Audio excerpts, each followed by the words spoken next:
Tonight, with Muskrat Falls now online, there's a new agreement to stop electricity rates from skyrocketing. The price tag of the Muskrat Falls hydroelectric project almost doubled. Now the provincial government and Newfoundland and Labrador Hydro have a deal to keep ratepayers from footing the entire bill. What do I want to see in this neighborhood? Well, it's kind of ironic. Ironic because she wants city officials to do something about dangerous driving in her St. John's neighborhood. I really believe that mammography testing saves lives in Canada, and I'm a product of that. More on the province's decision to lower the age for breast cancer screening from someone who fought to get screened early. This is CBC Here and Now.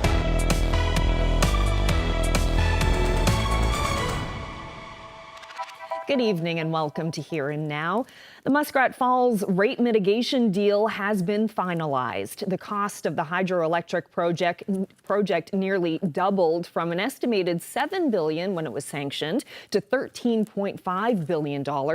Officials say this deal will prevent electricity rates for island residents from doubling too. Here and Now's Mark Quinn has more on what it all means. Officials say that without this deal, the rate would have almost doubled last year to up to 24 cents per kilowatt hour. Using a $300 a month electricity bill as an example, the energy minister says today's announcement means big savings for ratepayers on the island. July 1st, without this, you would go from $300 to $500. But because of what we've done, you'll pay an extra $7. That's what I would say to my citizen. This is what we've done today, which is why it is so positive. The province is forecasting the 2025 rate will be about 15 cents per kilowatt hour. But there is a big caveat. Rates could go higher if, for example, the Public Utilities Board approves any rate increase applications from Newfoundland Power. So the message today is that there's a 6-year clarity of exactly what customers can expect and plan for with regards to the costs of hydro, which includes Muskrat Falls costs. All told, rate mitigation will cost the province $740 million annually for each of the next 6 years. That's money Parsons says could have been used to provide other government services. Every day I'm getting asked about housing and healthcare and helping individuals with disabilities. And what I can say is that it's $740 million less that we have to use to help provide for these services. So yes, there's a hell of a lot of things we would like to be doing, but we were not given the decision to do that. That was the decision that was left to us. Government officials say the province is committed to rate mitigation, but what will happen after 2030 is still unknown. Those same government officials say keeping rates down in the next decade will likely require another rate mitigation arrangement. Mark Quinn, CBC News, St. John's. Well, it's a dangerous problem with potentially deadly consequences. A St. John's resident says drivers are treating Kenmount Terrace like it's the Trans-Canada Highway. Amanda Power says drivers are distracted, speeding, and showing little regard for school buses and pedestrians. Power says she's been flagging her concerns to the city for years with little response and believes it's going to take a tragedy to convince officials to act. Only since the provincial government announced that a school was going in this neighborhood has the city said we're going to install speed cushions, which may or may not help on one street when there's many streets up here that have this same issue, not just our street. I've had to run out of my house just screaming kids. I thought a kid was hit. No, it was an animal. And since then, really, it's gained much more traction because now the next thing that's going to happen is one of our children are going to be struck by a car. Well, Power says she and her neighbors have recorded and shared hours of video with the city officials and police, and she believes three-way stops, speed cushions during the school year, and crosswalks could all help. Meanwhile, the RNC says it's been patrolling in school zones to crack down on aggressive behavior. This week, more than 30 speeding tickets were issued in Conception Bay South. If you observe any unsafe driving behaviors, whether it be a car passing a school bus, we're looking for information like the license plate, description of the vehicle, description of the operator. Any information we can be provided can allow us to investigate and hold these operators accountable. When you observe a school bus on our roads, you should immediately use caution. It's like you're approaching a traffic light. A school bus should be treated as like a yellow light. You should slow down, use caution, and once you see those red lights flashing with the stop sign visible, you must come to a complete stop and do not move your vehicle until that school bus has proceeded driving once again. The Serious Incident Response Team wants to hear from anyone who witnessed a collision involving an RCMP cruiser earlier this week. It happened Tuesday on the West Coast in the community of Kippens. The collision reportedly occurred between 3 and 4 o'clock on Kippens Road between Port-au-Port and Stephenville. Social media posts show a demolished RCMP SUV off the road and another damaged SUV nearby. CERT NL is asking anyone who may have dash cam footage related to the crash to bring it forward. No other details are known at this time. Earlier this week, we told you about a massive increase in the number of emergency supply substitute teachers in this province. After the onset of the COVID pandemic, the number of emergency supply teachers skyrocketed by more than 500%. Well, that was a topic of debate in the House of Assembly today, with the opposition pressing the Premier on his knowledge of the situation. Late Tuesday afternoon, the president of the Teachers Association said the Premier called him and indicated he was unaware that there were over a 500% increase in unqualified emergency teachers. Speaker, I asked the Premier, why were you unaware of such an important issue? The Honourable the Premier. Mr. Speaker, and indeed we did have a conversation with the President of the NLTA. It was a good conversation. We agreed to work collaboratively towards eliminating the need for emergency teachers, Mr. Speaker. What I said was I was unaware of the increased rate of the use of emergency teachers, Mr. Speaker. It's something that both sides, and I'm assuming that side of the House as well, does not want to see people relying on, Mr. Speaker.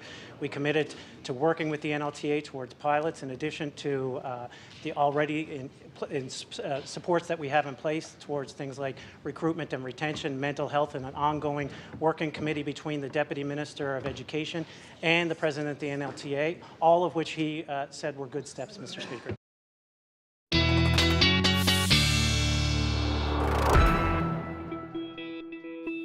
There hasn't been too much in the way of a change in the weather over the last couple of days. We've been kind of stuck in this pattern where we're seeing onshore flow along eastern and northeastern portions of the island. And then we've got more of a southerly flow for the west coast, which is leading to some beautiful weather this afternoon. That is going to change, though. There are some showers showing up on the radar at the moment. And then we've got an area of low pressure to the north that is bringing some snow potential to parts of Labrador as well. So we've got some fog and drizzle on the go again tonight. 5 degrees in St. John's. Those northeast winds around 22 kilometers per hour. And if we take a look at the satellite, there was some blue sky today, but there's that layer of cloud and some showers that are moving through as well. And we've got lots of cloud cover to the east. So what's going to happen? Well, tonight we're going to continue to see that rain, drizzle and fog. Mild weather continues for parts of the province, and like I said, some possible snow for portions of Labrador, northern Labrador, but likely won't accumulate too much, but you'll still see a few flurries. I'll get into all the forecast details in a few minutes. Thanks, Ashley. Well, WestJet says it will be adding 2 more flights out of Deer Lake.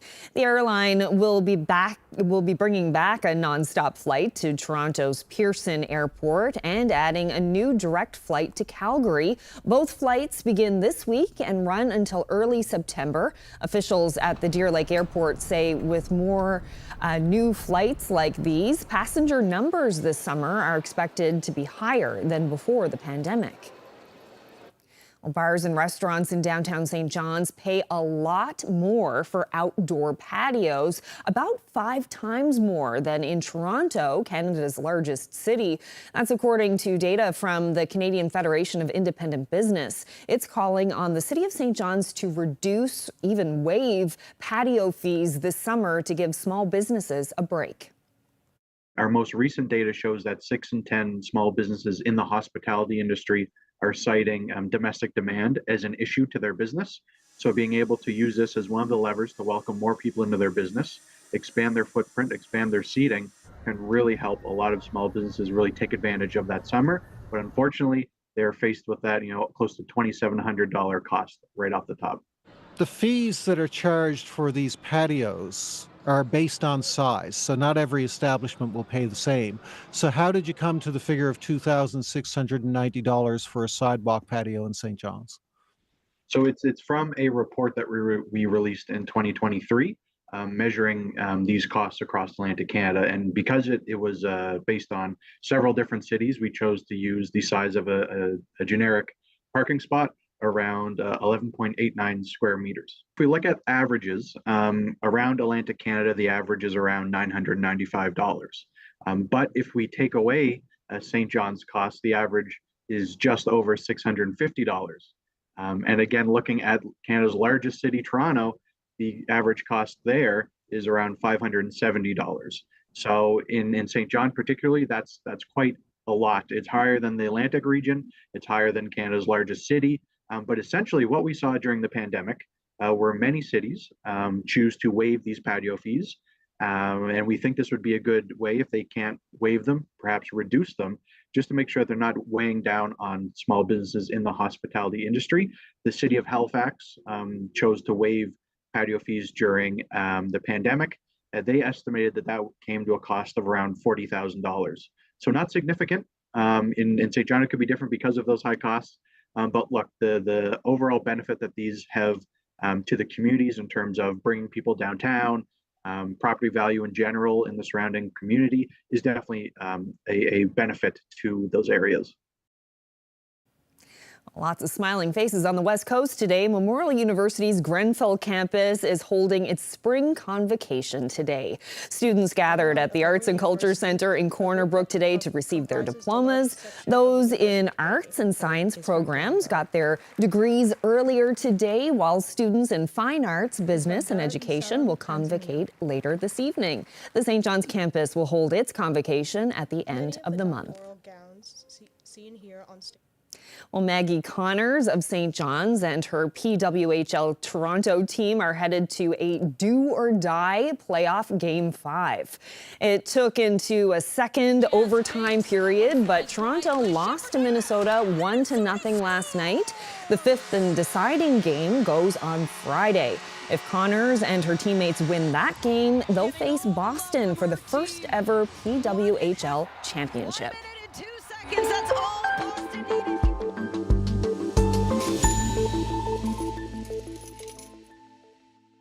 Food banks in this province are busier than ever with the cost of housing and groceries. The coordinator at one food bank in the east end of St. John's says it's struggling to keep food on the shelves, and some people are being left to go hungry. Allison Holohan is with the McSheffrey Resource Centre. Our shelves are bare. It's not looking too good. Shelves. So when shelves are bare at a food bank, right? Mm-hmm. What happens? You look for donations where you can find them. You reach out to organizations, community food sharing, they're phenomenal, but they're also supporting all the other food banks. So it's hard to keep a consistent amount of food on our shelves. Our numbers have doubled since 2020, and they're only going up from here. And, it may seem like we're not getting as much donations, but we are. It's just we have so many more people who are using the food bank that it's flying off the shelves so quickly, right? So we just reach out, look for donations, So if someone shows up today, yeah. What happens? We give them what we can, right? So instead of getting a full hamper, we'll do whatever we can to say, here you go. At McSheffrey, we do buy, personally, we have funding for the meat and the butter and the sugar and stuff like that. But, there's also only so much of that we can buy to be able to support the community. So we'll say, okay, this is what we have, here you go. And it's not always the healthiest food, but, it is. We're doing what we can, right? So how does that, this is our system, right? How does that sit with you? It's disheartening to see. It's heartbreaking, really, to see the people truly, truly struggling in, our community. And I know it's happening all over the city. It's really sad to understand that there's people who are going like genuinely hungry and don't have food to eat, don't have food to feed their families, their children, no snacks for, you know, after school or recess and stuff like that, right? So it's hard.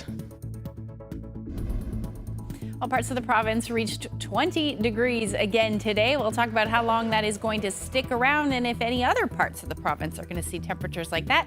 We'll have all the details coming up.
This weather update is brought to you by the Healthcare Foundation Home Lottery. The absolute final deadline is midnight Friday, June 7th. Order tickets now at hcfhomelottery.ca.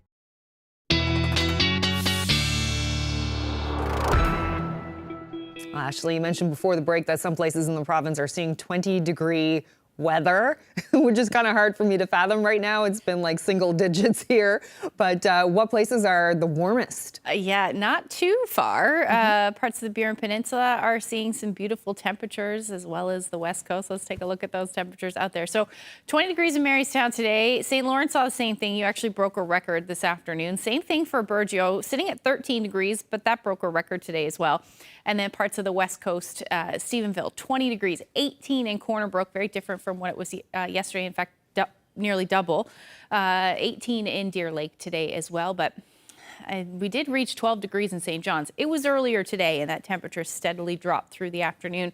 But really anywhere in that onshore flow, as has been the case for the last couple of weeks, you're seeing those cooler temperatures, only reaching the single digits. 4 degrees in Twillingate today, 14 in Happy Valley Goose Bay. So there is some warmth, and really your temperatures are going to stick around. At least some nicer weather is going to stick around over the next couple of days as well. If we take a look at what's going on with the satellite and radar, there are some showers working their way across the west coast. They're starting to dissipate as they make it towards the west, but you may see a few showers, it looks like, for the northern peninsula and potentially the southwestern portion of the province over the next couple of hours. Otherwise, some skies, the clouds are starting to thin a little bit up across portions of Labrador, but that won't be the case as we head through into tomorrow, because the unsettled weather will certainly continue. But just take a closer look. We do have that high cloud moving in, and that's likely going to bring some showers, but like I said, likely to the northern peninsula. Now, as far as what's happening right now, still a beautiful evening temperature-wise. 19 degrees still in Stephenville, 18 in Deer Lake, 14 in Badger, but we're down to about 5 degrees in St. John's. Coastal areas of Labrador also into the single digits. Makkovik hovering around +2 right now. So unsettled tonight across the Big Land. You're still looking at the chance of showers, flurries potentially for northern portions of Labrador. The cloud cover likely won't stick around for the west coast. It will likely dissipate, but don't be surprised to see a few showers.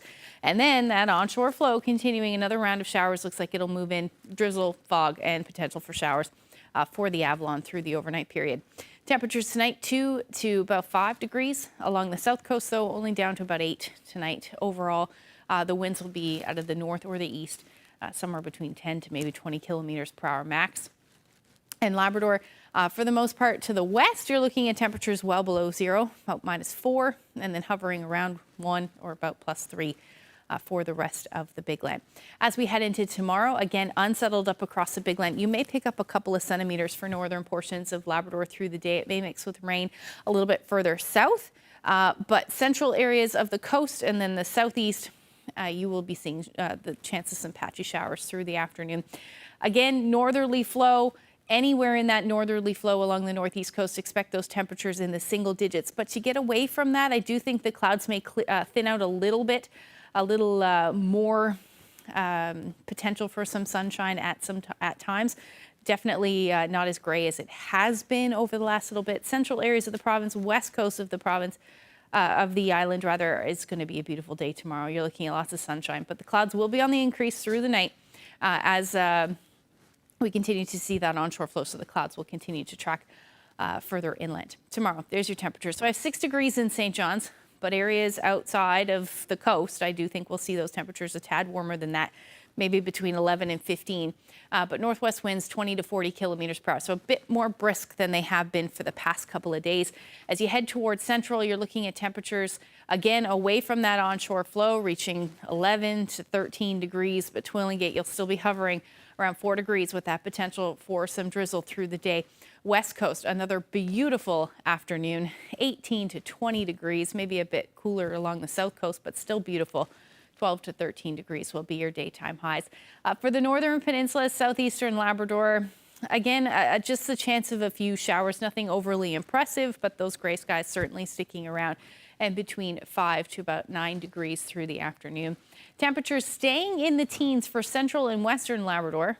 The chance of some flurries, but again, some wet snow certainly possible for the north coast. Now, your temperatures are going to improve as we head through the weekend, and I'll get into that forecast a little later.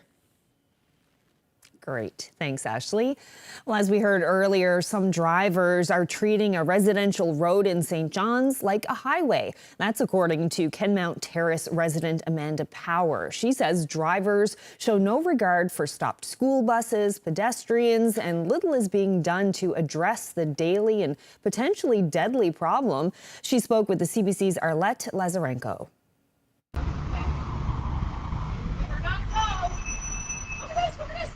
Amanda, tell me what you see here every day. Cars, lots of cars speeding through the subdivision, up our road, the intersection nearest to our house. people attempting to cross the street at the one of two crosswalks we have here. Buses stopped, people ignoring the big yellow vehicle with red flashing lights, just running it. Kids could be getting on, getting off, or the bus could just be stopped, waiting for traffic to stop with its lights on, and cars just speed up and down like they're doing right now. So we saw that video. Can you tell us, what do we see in this video? In that video, you're seeing one school bus stopped in front of our house, or getting ready to stop, or kids loading the bus or offloading the bus, and vehicles just ignoring the fact that a bus is stopped and passing them and going about their day in a rush to go nowhere. And that video was started by a group of neighbors from November until, I believe, now. And we're still getting videos. We're still getting people passing. And people have gotten their tickets and have attempted to fight them in court. And we have it on video, so it's pretty open and shut, like what's happening with this one bus stop. People are just speeding through here like it's the Trans-Canada Highway. Like, they're not abiding by any rules of the road, and the RNC are aware. They have this video as well. What the Traffic Service Department expects of the residents is for us to go door to door to petition for this on our own. That they need to have somebody up here to count cars and study, when people have actually provided the city with 6 hours of video from intersections here, videos of cars running buses. So maybe they actually take suggestions instead of doing these studies and try it, or involve the residents of Kenmount Terrace. I mean, I have a 160-pound Malamute Husky, and walking her up here, I mean, she looks like a wolf. You can't not notice her. We were in the middle of the crosswalk and a business van blew through, and we were just, I couldn't believe it. Like, it's daytime. Nighttime, I would never walk here because there's no lighting on the crosswalks. I just really hope the city listens. I don't want it to be my child or my neighbor's child. I don't want that child who eventually will be struck to be a poster for distracted driving, because that's eventually what's going to happen.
Well, it's recommended that 34,000 more people in the province be screened for breast cancer.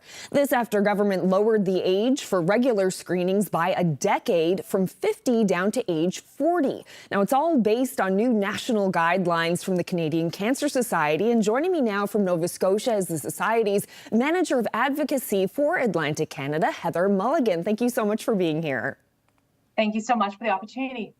Well, lowering the screening age by a decade is quite the change. This is something that 3 other provinces and 1 territory have already adopted. So why the move to earlier screenings? Well, this is the result of evolving evidence and research findings, both here in Canada and abroad, and strong patient advocacy. We've heard from patients frustrated that many of them, specifically those aged 40 to 49, have been excluded from breast cancer screening programs, and they've been left out of the national guidelines developed by the Canadian Task Force on Preventative Healthcare. And so as our understanding of breast cancer evolves and shifts and changes, as too need to be the guidelines that inform our breast cancer screening programs. And so, what we've been hearing from patients is a need for increased screening, and that's been supported by the right research and the evidence coming. And so provinces and territories, as well as the federal government, they have an obligation to ensure that these screening programs are keeping pace with the changing environment and also what we're hearing from our patients. So what are the numbers telling you about this? Are we seeing more women between the ages of 40 and 49 being diagnosed with breast cancer? What we know is that in Canada, 1 in 8 women are expected to be diagnosed with breast cancer in their lifetime. And this year alone, across Newfoundland and Labrador, 500 women will be told that they have breast cancer. So regular access to breast screening is very vital and important, not only for women to, monitor and understand their breast health and monitor changes over time, but also to detect cancer at their earliest stages when treatment options are different, when the outcomes are greatly improved. This not only has a benefit for the patient, but also the health system. We know that when we identify cancers early and they're treated early, survivorship of the patient increases, but also the amount of health human resources, the resources of the health system to respond to a later stage cancer goes down with an earlier diagnosis and an earlier treatment plan. Mm-hmm. And you mentioned the healthcare system, and of course, an estimated influx of 34,000 new breast screening patients. It sounds like it could be, quite a burden on the healthcare system in terms of workload and expense. Do you think that the labs are equipped to handle this influx? Well, that's the work that's ahead, not only for the government, but also for Newfoundland Health Services. So our understanding is, there will be additional, and we know that there'll be additional resources required, not only in terms of health human resources and capacity to deal with the expanded access, but also there'll be new treatment options and new innovations that can be brought into the system. So many of these details are being worked on between the province and health services. And as changes and as updates become available, everyone will be made aware. It's 34,000 additional people to be screened. And so, we are thrilled that these women, these non-binary, trans, and other individuals will have access to these vital screening tools. It is important for their health. And so the cost of not doing anything is human lives and outcomes. And so we're really happy to see that the province heeded the call, not only of the Canadian Cancer Society, but patients from across the province, as well as the emerging evidence in the importance of this move. The province is also removing the need for a referral from a healthcare provider to get the screening done. Can requirements like that be a hurdle for those getting screened? We see across Atlantic Canada as an example, Nova Scotia and Prince Edward Island, were leaders in Canada of having a self-referral option for breast cancer screening and not having a family physician or primary care provider, be the referral. It has empowered people to take care and take ownership of their breast health. It has been a significant benefit, meaning that more people are screened earlier, because as we know, there are additional challenges in our health system, not just from an acute care and cancer screening perspective, but also from a primary care perspective. And so as more screening tools become available, not just breast cancer, but when we think about lung, HPV and cervical cancer, when we think about prostate and colorectal, the more tools and more options that we can provide on a self-referral basis, the better and better screening and earlier screening we will see. Because having a primary care physician or a primary care provider can be an impediment to some people, especially when we consider underserved and underscreened communities who may not have that service in their communities, especially when we're considering our Indigenous communities and our rural remote. Heather Mulligan, I really appreciate your time. Thank you so much for this. Thank you, and thank you for the opportunity. Well, joining me now is someone who knows very well the benefit of early cancer detection. Labrador MP Yvonne Jones is in Happy Valley Goose Bay. Thank you so much for being here. It's a pleasure, Carolyn. And I can hear that you have a bit of a scratchy throat, so we won't keep you for too long, but we do want to get your reaction to this change. You are a two-time breast cancer survivor who was diagnosed at an early age. Can you talk about the kind of difference early detection made for you? Well, early detection saved my life, and I've been advocating that the age in Canada for breast screening should be at least from age 40 going forward, not age 50. I always felt that because of my age at the time that I was first diagnosed at the age of 41, I really had to advocate very, much harder to get that first mammography test. And I should not have had to do that. And I really believe that mammography testing saves lives in Canada, and I'm product of that. So I'm very happy that Newfoundland and Labrador has moved forward to reduce the age of breast screening from age 50 to age 40. Mm-hmm. And the province says that eligible people can self-refer for this screening. So if you're above 40, you can book a screening directly yourself. What do you think about that approach? I think it's a good approach because it's giving women the option to either have breast screening or not at age 40 and over. It is their decision. I'm really happy that Newfoundland and Labrador and Premier Fury has saw fit to bring forward this program. It's something I know they've been working on for a while, and I certainly want to give them a huge shout out for this because it is so critically important in the lives of so many women.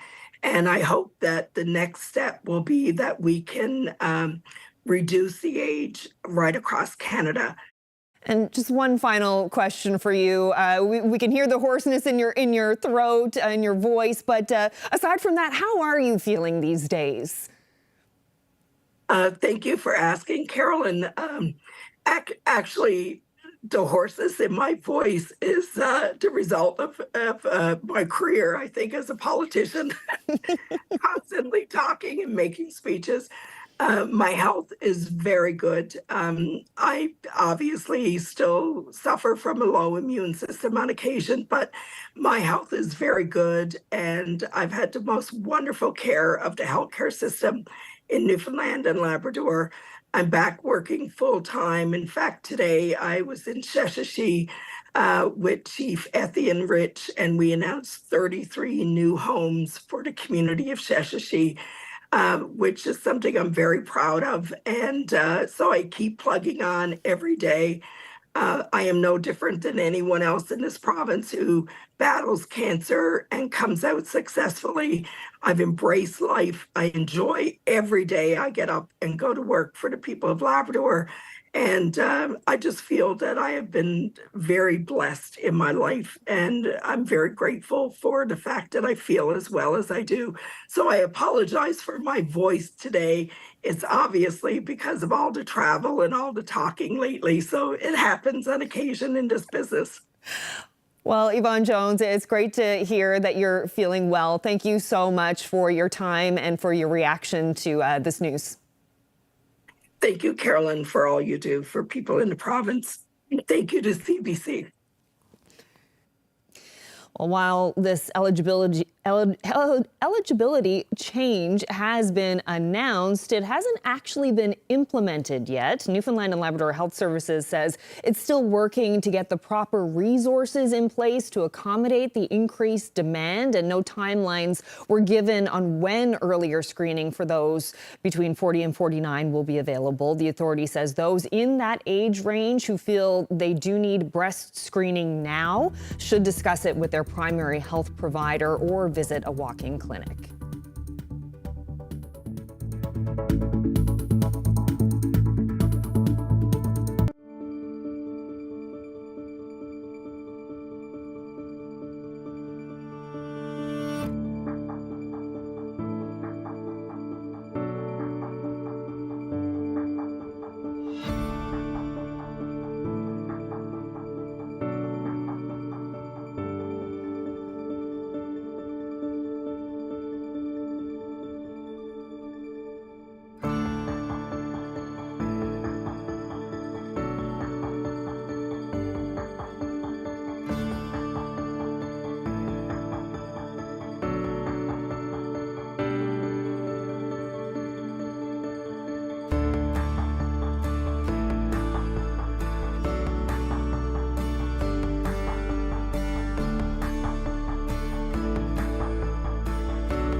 police have released new details about the Sunday arrest of Ontario's self-proclaimed crypto king. 25-year-old Aiden Platierski is accused of taking more than $40 million from investors. He's facing fraud and money laundering charges. Investors became concerned when they were unable to access money held by Platierski and came forward to police. Police say they started receiving complaints about investment fraud in July 2022. Platierski and associate Colin Murphy were allegedly involved in the scheme. About 160 investors have since come forward. Platierski is said to have received more than $40 million, but invested only about 2% of those funds. About $16 million was spent on exotic cars, renting private jets and vacations. Only about $3 million have been recovered. Platierski is out on bail in the custody of his parents. And as I mentioned, that 25-year-old from the Greater Toronto area is accused of defrauding investors out of more than $40 million. The CBC's Nicole Brockbank is with CBC Toronto's Enterprise Unit, and she broke the story 2 years ago when allegations first started surfacing. Brockbank spoke with the CBC's David Common this morning about this latest development in the case and how we got here. Bring us up to speed. So Durham police have charged so-called crypto king Aiden Platierski with fraud over $5,000 and money laundering. He was released on a $100,000 bail on Tuesday, posted by his parents. And his bail conditions include surrendering his passport and not posting on social media about financial matters like investments. One of his other associates, Colin Murphy, who I've also reported on, was also charged with fraud. Okay, so arrested, briefly detained, out on bail now. Let's go back to where this began. How did we get here? Well, I first reported on Platierski about almost 2 years ago now, I guess, after some of his investors forced him into bankruptcy. The investors were trying to track down more than $40 million they'd provided Platierski to invest in cryptocurrency with the promise of high returns. So far, the bankruptcy process has recovered about $3 million for roughly 160 investors. That investigation also found that Platierski only invested about 2% of the funds he was given, and that he spent nearly $16 million on himself, renting private jets, buying luxury cars, and leasing a lakefront mansion. Yeah, and like repeated instances of this that were being showed off on social media. So this incredible lifestyle, the accusations that he defrauded people, it begins to sound almost like a Netflix series, frankly. But there are other key developments, including a kidnapping. Yes, Platierski was allegedly kidnapped back in December 2022. Last year, one of his investors and 4 other men were charged with that alleged kidnapping. We were also sent a video taken of Platierski visibly beaten during that kidnapping. On top of that, the lakefront mansion Platierski used to live in was at the center of a lawsuit involving a Canadian NBA star. Shai Gilgeous-Alexander successfully sued to get out of his $8.4 million purchase of that home, arguing he wasn't told about threatening visits to the property by those looking for Platierski before he bought it. And last fall, I also reported on Platierski jet-setting to the UK, Miami, and Australia, despite his ongoing bankruptcy. At that time, Platierski was presenting himself as a professional streamer online. Okay, mom and dad have posted bail. What do we know about what he has been up to? Well, as I said, David, he's been very active on social media throughout the bankruptcy, and it doesn't look like the charges have changed that. He has posted a few TikToks of himself since he was released on bail Tuesday. All right, so still active on social media. There you have it. A press conference being held by police in Whitby this afternoon. What might you hear that we don't already know? Sure. So it seems like the investigation was Durham Police and the Ontario Securities Commission working together on this 16-month investigation into Platierski that they've dubbed Project Swan. And today I hope to hear more about what actually went into that investigation, like how many investors went to police with these allegations and how much of their money police are alleging that Platierski defrauded. Yeah, and this is sort of the fascinating part of it is that, you know, there are all sorts of investment scams out there, and nothing's been proven in court here, and that process is only just beginning. However, it is quite striking that a guy who is 25 years old was able to get how much money from investors? Well, through the bankruptcy and our other previous reporting, it's about 40 million. Yeah. And then to go on and have this incredible lifestyle, the question is, how was that being paid for? And some of the investors have their own theories on that quite clearly. For sure. There you have it. Nicole, thank you very much. Really appreciate your reporting, all your journalism on this. It is a fascinating tale. Thanks for having me on, David. Wow, what a story. Well, last night, we told you about a larger-than-life interactive Van Gogh exhibit coming to St. John's. Well, a French-Swiss artist has painted a giant artwork on grass.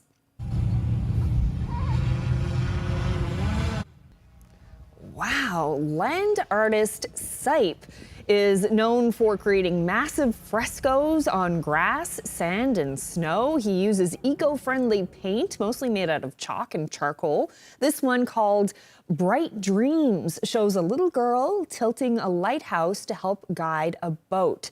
The lights are real lamps placed, and there's an inflatable boat nearby. Sipe is paying tribute to the French charity that rescues migrants in the Mediterranean Sea.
Well, before we bring in Ashley for the forecast, let's head to Alberta, where rain, cooler temperatures, and calmer winds are helping crews battling a major wildfire threatening Fort McMurray. Still, fire officials Do not get complacent because of the rain. It will take time and hard work to put out a wildfire of this size. There is still an abundance of dry forest fuels in the area, and this wildfire is still active. Yes, 4 neighborhoods on the southwest edge of Fort McMurray remain evacuated. The order for 6,600 people to leave came Tuesday as the fire nearly doubled in size, burning nearly 20,000 hectares. The fire continues to burn out of control along the south side of the Athabasca River Valley, less than 6 kilometers from the outskirts of the oil sands hub.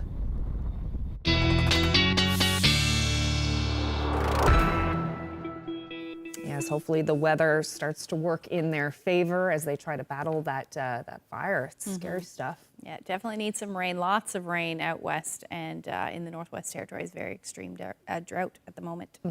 Okay, so let's talk about back here in this province and the long-range forecast. What's coming up in the next few days? Yeah, we're into the long weekend this weekend. Right.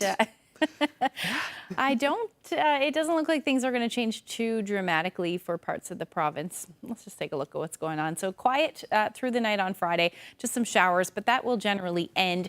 We do have a ridge of high pressure to the north. However, things are going to stay cloudy across most of the island. And, that onshore flow will continue. So that means areas in onshore flow will continue to see the potential for patchy drizzle and some fog through the day, maybe a few showers. Now, there is a chance that as we head into the afternoon hours that the sun may come out for the Avalon, which will allow temperatures to warm up through the afternoon. But if we don't see that and we hang on to the cloud cover, there's likelihood that we will stay in single digits. Same thing through central as far as that sunshine in the afternoon is concerned, and parts of the west coast will see that as well, although temperatures will be much nicer. 11 degrees in Gander, same thing for Grand Falls, Windsor, but Corner Brook will hover around 17 degrees. So you're hanging on to that nice weather. But again, St. John's is what I have 8 degrees in there for us on Saturday. But like I said, if we do see a bit more sunshine, those temperatures, especially away from that onshore flow, we'll see maybe a bit nicer than that. Labrador, you are looking at the chance of some showers, especially for Lab West. Temperatures around 14 degrees, 12 in Happy Valley, Goose Bay. But again, very quiet weather, just some cloudy periods through the afternoon. Now into Sunday, that rain will head towards central areas of Labrador through the morning. And then we may see again the chance of some snow again Sunday evening for the north coast. But other than that, across the island, Friday will just be cloudy. Again, that onshore more easterly flow will move in, and that is going to keep us with some cloud cover and potentially some showers along the south coast of the island. So it's not going to be nice as far as the temperatures are concerned, only about 4 degrees for St. John's. Central, again, 9 to 11, a little cooler for the west coast than you've been seeing, but you should still hover around 14 degrees, and then the northern peninsula will hover around 6. Labrador, 0 degrees in Nain, otherwise pretty much status quo as far as those temperatures are concerned up across the Big Land. Temperatures for the long range are still in the single digits. Hinted at a warm up, but that changed. Rain on Monday. Tuesday looks like some showers. And then for central Newfoundland, you're looking at a cool down for Monday and Tuesday. Western Newfoundland, though, pretty nice stretch of weather there.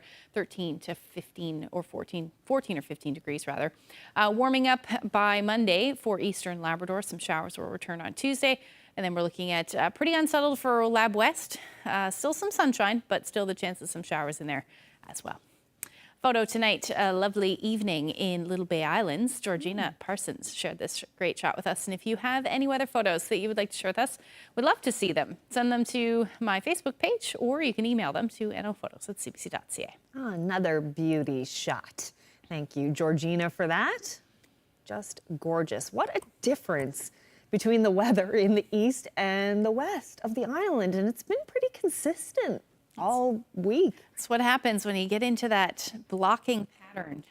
When things don't really move too much, we see days and days and days of the same weather. And I'm sure the West Coast, you're not complaining. No, my goodness. Not even a little bit. Looks like it's stunning out Yeah, there. for sure. Yeah, I bet all the flowers are coming up. And My tulips are trying to come out. yeah, my daffodils are up there. Yeah, looking mine are too. Gorgeous. Yeah. I'm happy about that. Yeah. All right, well, that's it for us. Thank you so much for spending part of your evening with us. Good night.